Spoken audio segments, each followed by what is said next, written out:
Hi, everyone. Yeah, it's really early in the morning.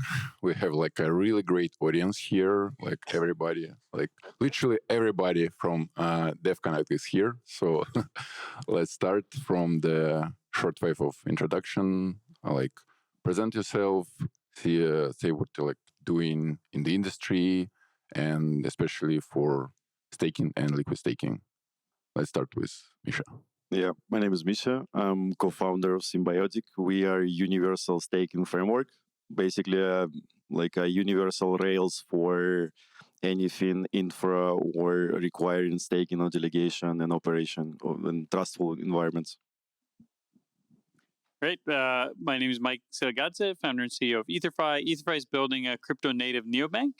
And one of our core products, the core primitives that underlies it, is a liquid staking and restaking token.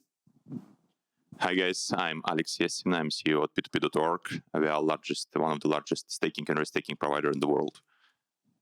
Hi there. My name is Dima. I'm a technical lead of one of the teams of Lido contributors, specifically working on permissionless staking and permissionless entry for node operators in Lido. Hey everyone, I'm Douwe Faasen. I'm the founder of Hyve. What we're building is a high throughput hot data fabric, and we use staking to provide the security budget to keep all the data with integrity and availability. Yeah, nice slides here. Let's start with one controversial thought. Was it right to move to proof of stake, or should we had stick with proof of work one? Well, it's not as clear as people think it is. Proof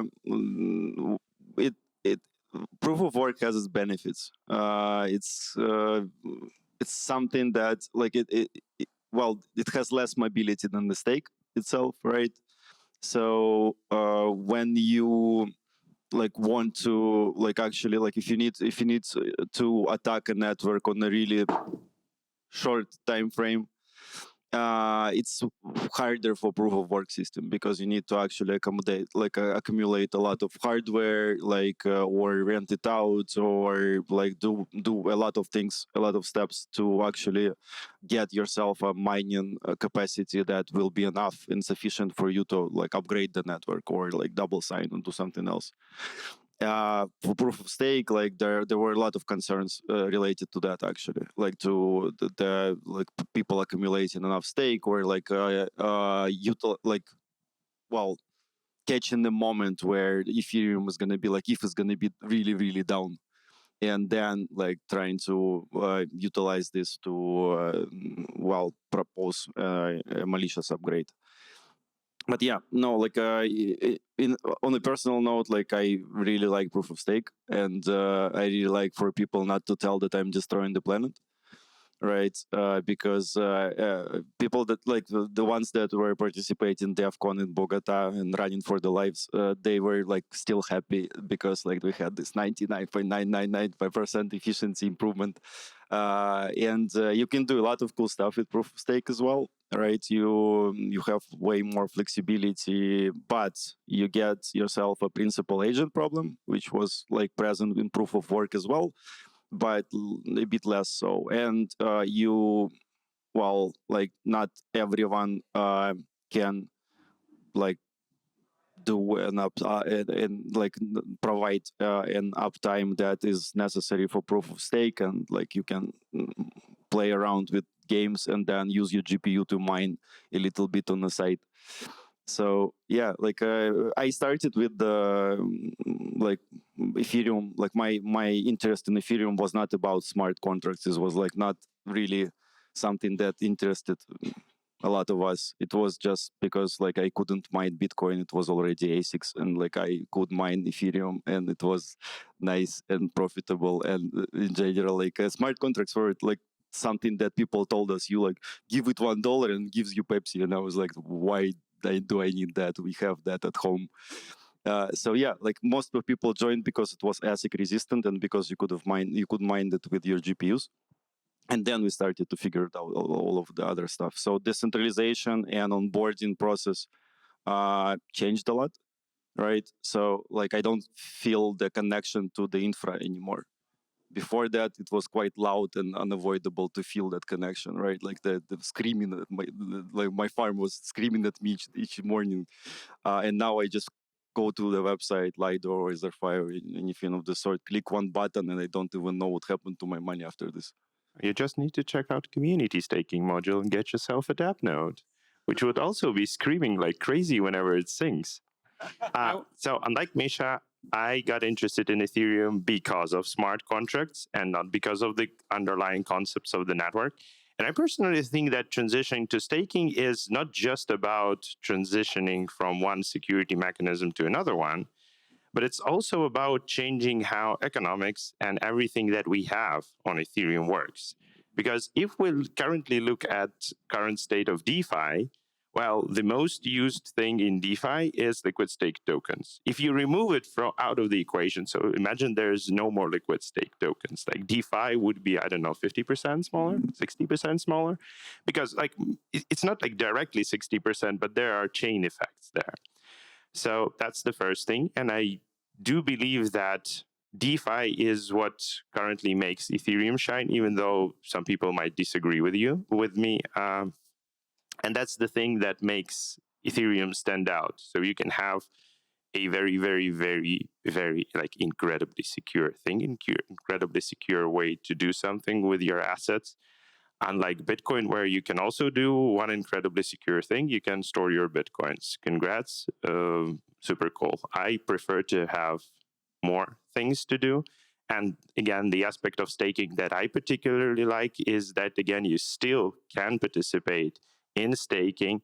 And with the current GPU prices, honestly, you can be even better off, because to scale your participation in staking as a node operator, you don't need to buy more machines. You can just get yourself one machine for like $1,000 to $2,000 and then run up to, I don't know, 1,000 Ethereum validators. No questions asked. Yes, you're going to need ETH, but again, with like many bonded protocols that are on the market, you can use like, I don't know, a tiny little fraction of that.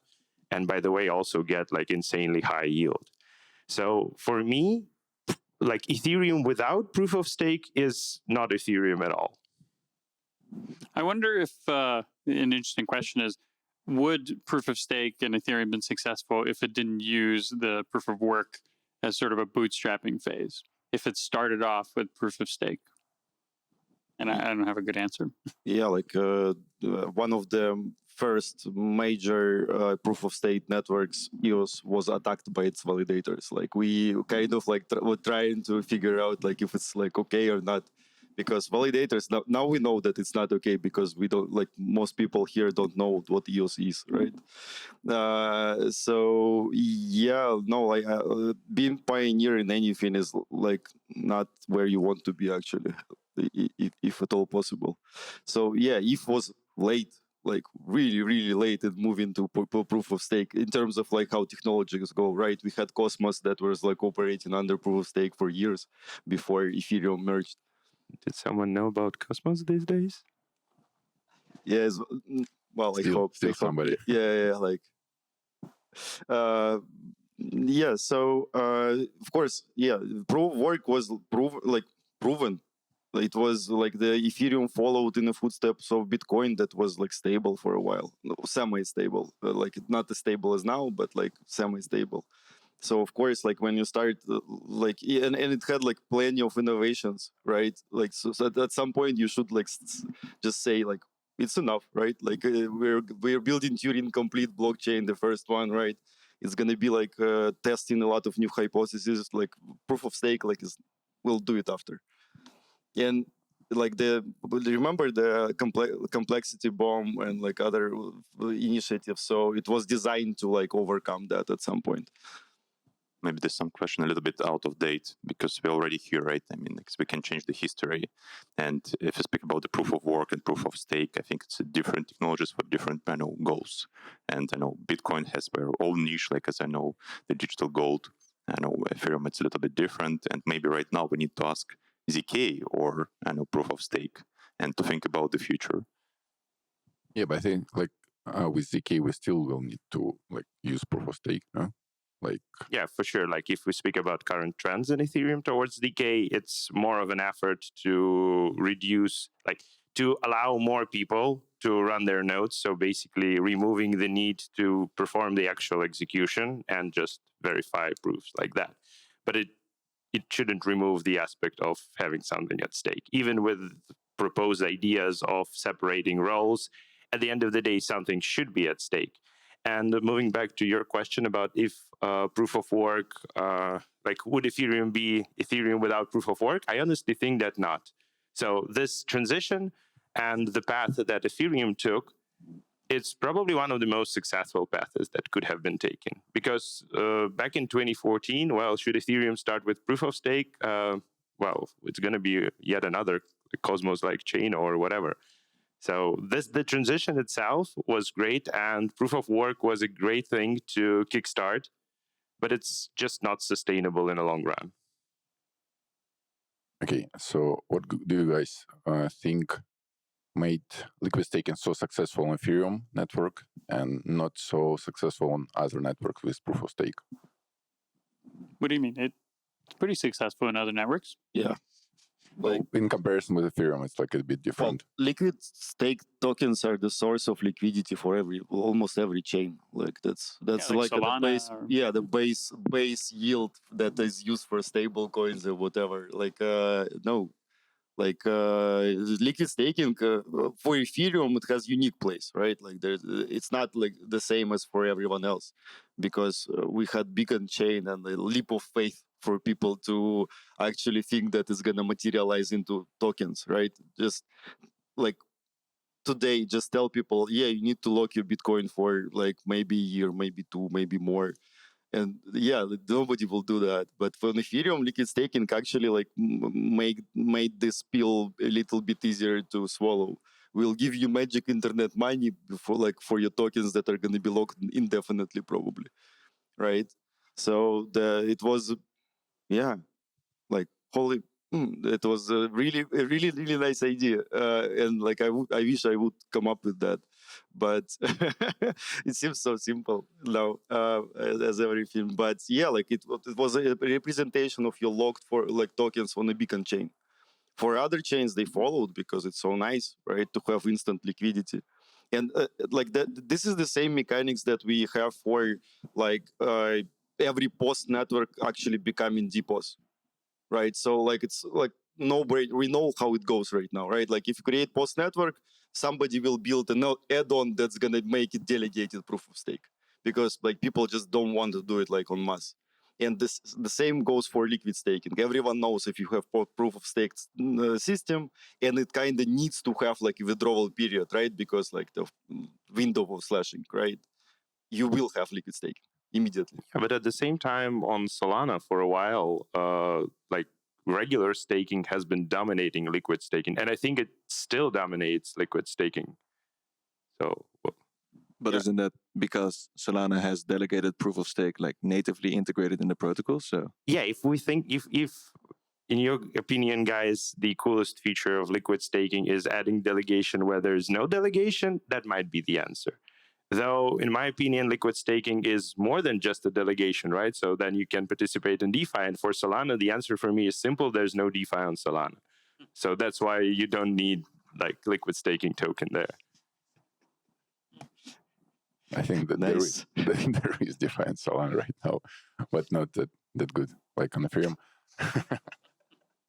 Yeah, like absolutely unbiased panel here.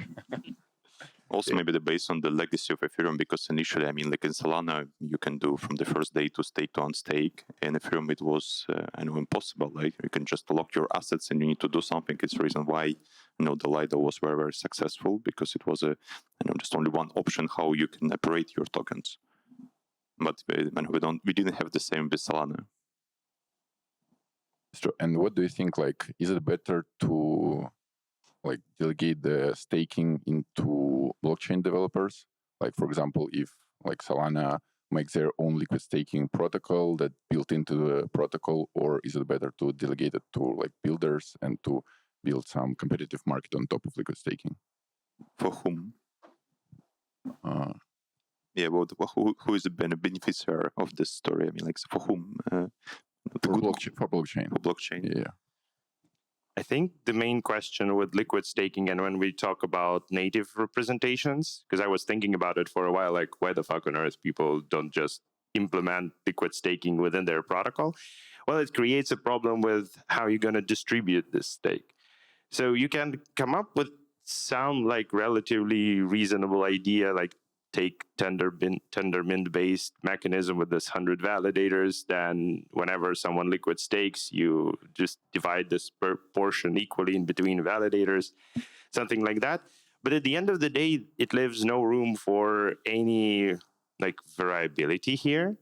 So I personally think that the situation that we have on Ethereum, where liquid staking is on application layer, and people can indeed choose like what they want, if they want like a more riskier option, or if they want more like decentralized option, or whatever other option they want to have, they have it. And even though it kind of results in us having a few representations of liquid staked ETH, it apparently doesn't create that much of a problem, because again, people are able to choose, and there is sufficient liquidity for like majority of liquid stake tokens on Ethereum. So for me, I would say that it's better to have it at the application layer rather than the default option. Yeah, more flavors, more better. No, like some people are like, yeah, we like a framework that Lido uses to allocate to different operators. Some people are like, no, like who even like controls Lido? Like, it's better when it's like centralized, and by like Coinbase is the biggest organization, like almost the biggest organization, so they probably should know better. Some of them are, yeah, like I'm gonna go to Dima and like earn a lot of yield, yeah, for performing my work.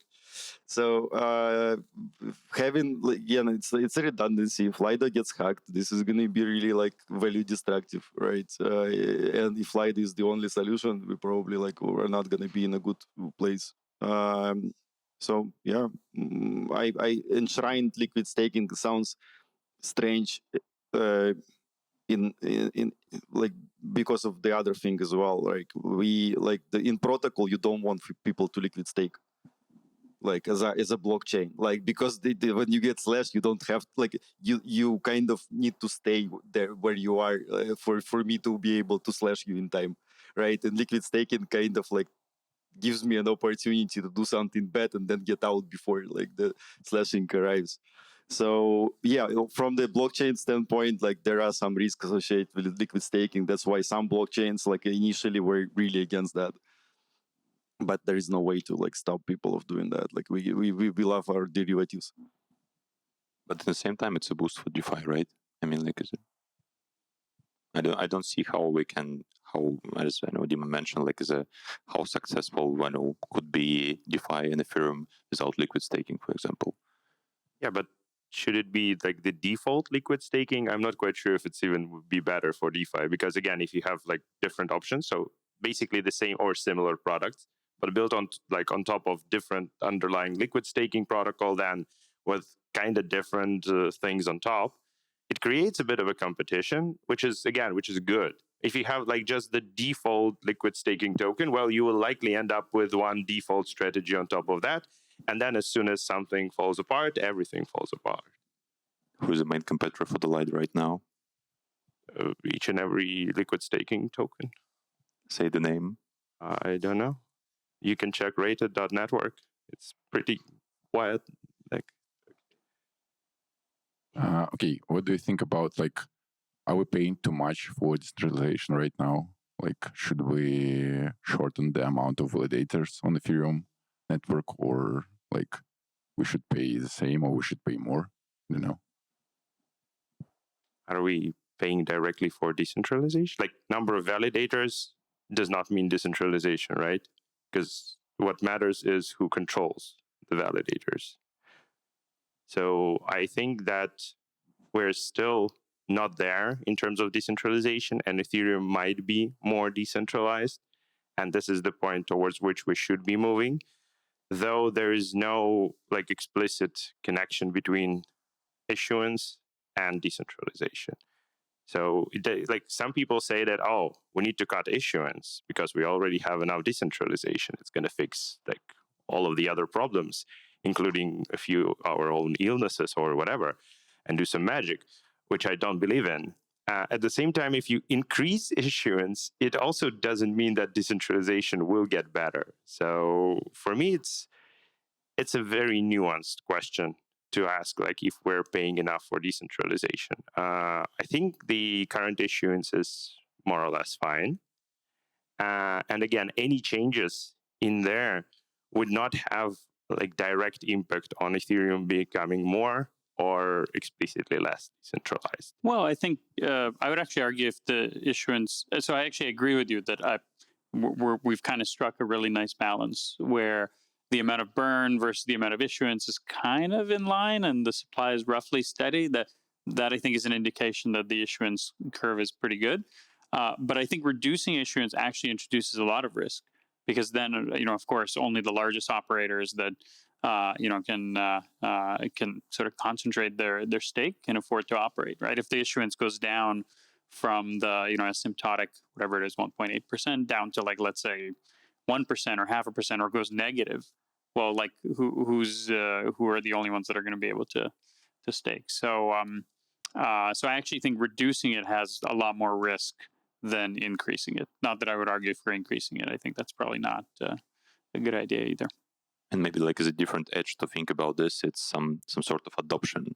Because for the people who, for institutional adoption for someone else, when you bought Ethereum, what is the next step for you? And it's easy to explain, like as a guess, it's some sort of deposit account as a bank.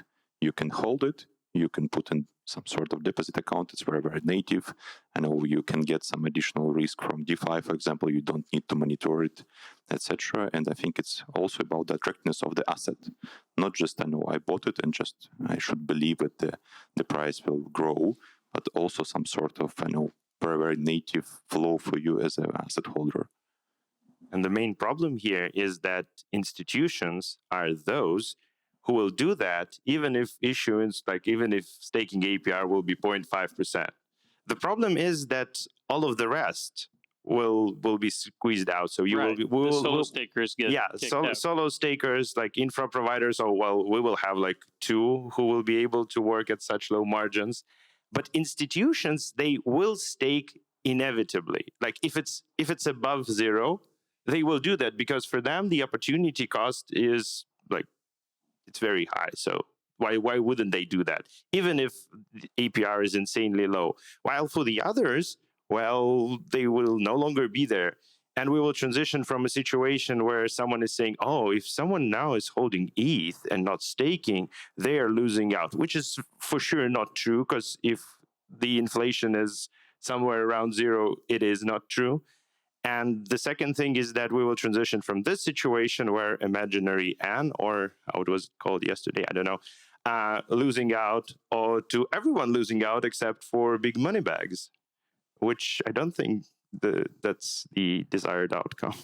And I think the same about the operator, because you mentioned a very important part, like as I know, when we get something from this specific validation, we can allocate money to develop some new architecture, to develop some new features, to support it properly, to have a more than one SRE, because we know it will be, the gross margin positive for us. If we don't see this opportunity, what is the reason to keep some more talented people to involve in this specific network? Because maybe we should do something absolutely different.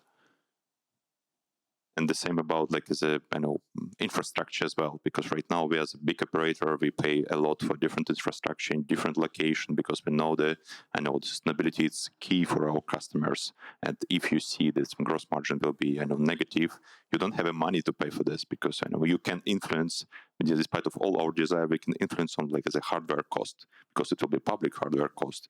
You don't have the money to support some different data centers. It's also as a maybe the threat for decentralization. If anything, wouldn't the decentralization be more tied to the cost of entry and not so much the issuance? Because if the margins are very small, then what you're saying, institutions can still profit from that and solo stakers cannot. But another thing, solo stakers cannot always afford, the 32 ETH to actually participate in the protocol. And I think that might be much more tied to how many different people can participate in the whole staking and participating in the proof of stake network and contributing to the decentralization of the protocol and reducing that amount of stake, rather than that it's a lot tied to the margins that they can make. Obviously, if the margins are very low, like institutions are the only ones that will actually be interested in that margin. But I think the dramatic effect might also have much more to do with the cost of entry rather than the APY. It might. But as soon as we start talking about reducing issuance to some low values, anything lower than now, we should also think about options outside Ethereum. So again, as I mentioned, for institutions, if they decided that they do need to hold some ETH, they will stake it because they already decided that ETH is a good investment for them. For solo stakers, okay, let's imagine, first of all, the entry barrier is already lowered by, again, products like CSM or Rocket Pool, so you definitely don't need 32 ETH right now. You can start with something like 2 ETH or so. But okay, you have this 2 ETH, and you're going to get 0.5% APR on this ETH, and at the same time, you need to run validator. So you need to have this box. You need to pay for internet connection, like a few euros a month per electricity. Would it all be worth it? Likely not, because with 0.5%, for example, staking APR, you are better off just lending your stable coins on Aave or buying US Treasury bonds outside of Ethereum, and you will be way better here. So when we talk each and every time that, current issuance is too large, again, look around. US Treasury bonds are currently at 5%, maybe even higher. No, I mean, 4. It on 4. Okay, and Ethereum staking APR is at 2.7, with Ethereum price being as wobbly as a loose chair. So I think this is the thing that should be considered. And again, for solo staker and for small players, they are not those making an executive decision that, okay, we're going to buy a shit ton of ETH. We're going to hold it for ages. No, they are less likely to do that because at the end of the day, they need to pay their bills. And well, they might have 10 ETH spare, but I personally wouldn't stake my 10 ETH and run validator if my APR would be even current staking APR. I would not do an extra effort for that. And this is what will phase out people. So they would liquid stake for sure, because they don't need to do anything. But as soon as there is an additional action required, they're going to be phased out. Would you say for the decentralization that's not problematic, that it's not lucrative enough for solo stakers to actually, participate in staking then?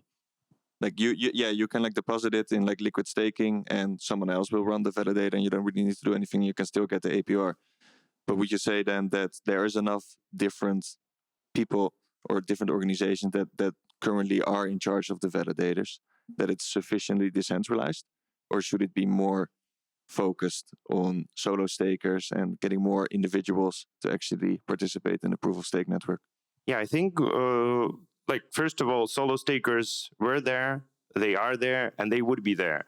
But their motivation is it's pretty unique. It's more based on them bringing value to Ethereum or them staying isolated away from DeFi and whatever else. But if we speak about mass customer, about liquid staking protocols, well, again, approach like we took in Lido with CSM, where you can either get this 2.7 default STETH APR by just doing nothing, or you can go and get 6.5% APR for running nodes in addition to just supplying your ETH. This is what creates this incentive difference. And right now, this incentive difference is high enough to attract people on both sides. So both stakers and node operators. So I think this is the future, and this is where we should be looking for balance. So let's leave solo stakers aside. They have their own motivation, and it's super cool. Though I don't think that there is a feasible way to meaningfully increase the number of solo stakers. They are motivated internally, and their motivation is very complicated. So it's good that we have them. I don't see major opportunities of attracting more of them. I do see opportunities of attracting people into protocols like CSM and Rocket Pool, for sure. And the rest, well, they would provide money for those running validators for liquid staking protocols. Yeah, no, like you dive right into the most contested question about like MVI and other stuff. Yeah, I would start like I don't know if we don't have time, but like I would start off like how do you score decentralization, right? Like because are we paying enough? I don't know. Like we might be in big trouble already, right? Like we need to like try to analyze it, like what it actually is, because like for me decentralization like is well, like you need to go into DID territory to actually like so this the decentralized ID territory to for you to have some semblance of that and do like a retina scan each time you need to sign something, right? Like so I am a human, I am like in Buenos Aires somewhere, right? Like just see the stars to geolocate me, and this is my blood sample, because like there is nothing else. You will get rolled, like you're probably like we have less operators than we think we have, right? Even CSM module for what is every greatness that it has, right? So how do you score it? How do you create an alignment, right? Polkadot had a really like interesting initiative that was called like 1000 operators, right?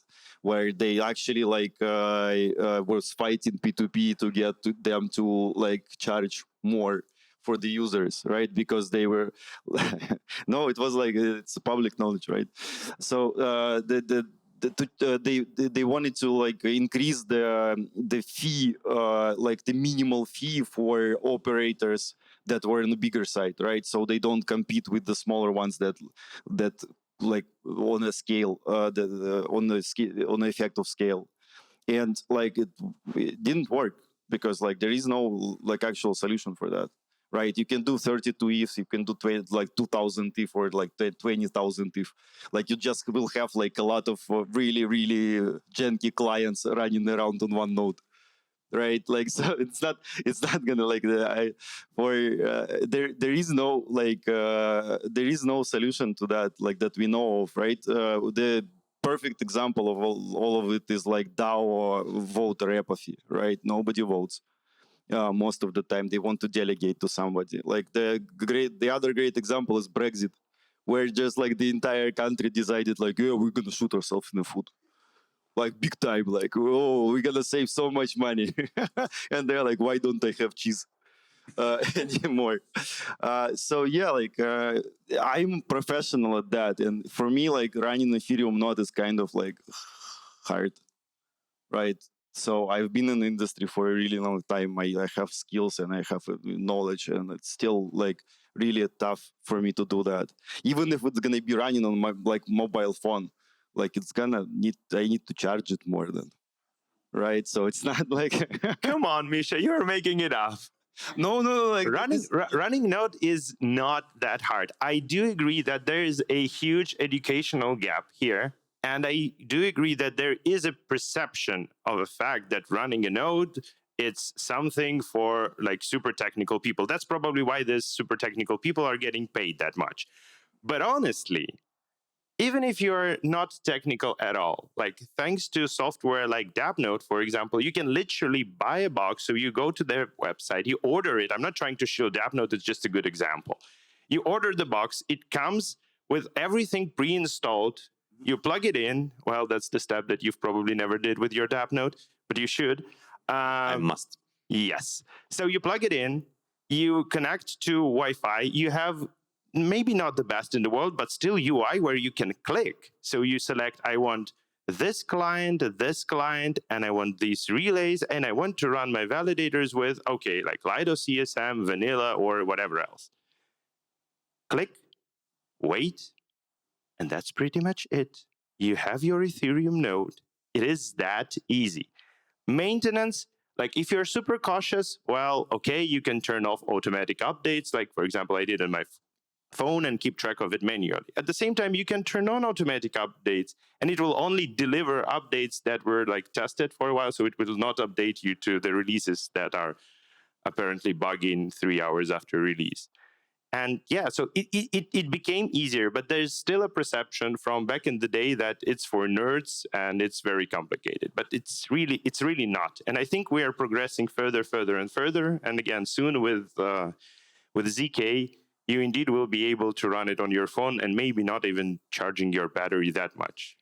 Because by the end of the day, you still have a few, right? So yeah, I'm waiting for Justin to implement one-shot signatures. Like that would save us. But yeah, it's easier, and all of this initiative about education, about creating frameworks for running your like self-custody, like home validators. Home validators, yeah. To bring it from like this part of your life where people like I composed, like I run my home validator. To the like to get it to like 10%, 15%, but like how like it's our job to make it easier, because these guys are gonna be, and girls are gonna be, the ones that might save us one day. So I truly believe in this initiative. I just like it's hard to imagine for myself like everyone having a node, because like for most people still internet is not something that's stable in any way, right? And like you mentioned there, like after automatic updates, like I immediately like thought that that's not like, is it decentralization if I can like push software to all of these like home stakers one day, and then like your software like, yeah, please upgrade the chain. Luckily, we have like very few dev nodes, so it's a problem for a future. And well, let's first reach this future. Yeah, because as you remember, I know we already faced with this issue, and like as you mentioned, 1,000 validator in the same data center. Oh yeah, no, like big time. But like we kind of like started from not from the start, but yeah, like what do we want to optimize for, right? Blockchain never had like a task of being like 100% uptime, right? Like blockchains were designed for like one purpose and one purpose only, like don't double spend, be electronic and digital cash. So like you can't spend your like cash dollar twice. And like you can spend your bank money like virtual money like however many times you want, as long as like central bank permits that, right? So like Bitcoin task and like first blockchain's task was like to prevent double spend. Like, do we need decentralization for that? Yes, right? But like, do we need to like, yeah, if one data center is like lays down for a second, like it might not be as bad as we think. Oh, but at the same time, seeing Solana going like lunch hours is also not great. Well, yeah, like, But you can have a lunch, right? Yeah, but like, not you. But men need to eat. You will not, because Solana is on lunch. Yeah, because like it becomes even harder to like talk about this, because like a lot of different things are clumped together, right? Like uptime and like not being reliant on data centers, which is kind of like, again, like you're fighting against human nature. Like it's, first of all, you're like, yeah, redundancy, right? Like and people know redundancy is not great. Like you don't like this is like suboptimal. One server is like always going to be like faster and better than two, right? And cheaper by double, right? So yeah, like we are first like want to increase redundancy, which is not an easy idea, and then like forbid people to optimize in that, right? That like, because like if you have redundancy, it's great if you that's like in one data center, right? Because like there is like less communication overhead. So we are like doubling, tripling, like fighting the human nature part of it. Okay, guys, we're running out of time. So maybe some last thoughts to wrap it up about Steak from home. Let's say thank you to our audience.